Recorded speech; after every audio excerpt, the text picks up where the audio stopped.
স্ত্রীকে তালাক দিয়ে শাশুড়িকে বিয়ে করেছেন এক যুবক। এই ঘটনার একটি ভিডিও সামাজিক যোগাযোগ মাধ্যমে ব্যাপক ভাইরাল হয়েছে।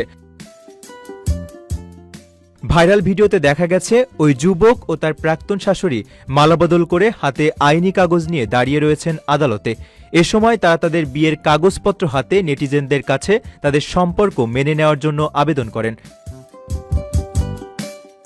দ্য টাইমস অব ইন্ডিয়ার প্রতিবেদন থেকে জানা যায়, ঘটনাটি ভারতের কানপুর দেহাতের আকবরপুর এলাকায় ঘটেছে। শ্বশুরবাড়ি যাতায়াত করতে করতেই শাশুড়ির প্রতি আকর্ষণ অনুভব করতে শুরু করেছিলেন ওই যুবক। শাশুড়িরও এই সম্পর্কে কোনো আপত্তি ছিল না।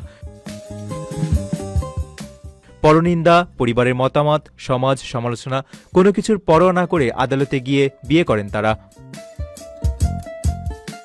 ভাইরাল হওয়া ভিডিওটি একটি এক্স অ্যাকাউন্ট থেকে পোস্ট করার পর কয়েক ঘন্টার মধ্যেই কয়েক লাখবার দেখা হয়েছে। এদিকে এই ঘটনাকে ঘিরে আলোচনা বাড়লেও এখনও কোনো পুলিশি অভিযোগ করা হয়নি বলে উল্লেখ করা হয়েছে প্রতিবেদনে। প্রবাসীর সিটিতে চলছে বহুল আলোচিত ফ্রি ফ্ল্যাট অফার, অর্থাৎ আপনি যে টাকা দিয়ে এখন ফ্ল্যাট কিনবেন 5 বছর পর সেই সম্পূর্ণ টাকা ফেরত পাবেন, আর সেই সাথে পাচ্ছেন একটি ফ্ল্যাট একদম ফ্রি। অফারটি সীমিত সময়ের জন্য, তাই দ্রুত যোগাযোগ করুন স্ক্রিনে দেওয়া নাম্বারে।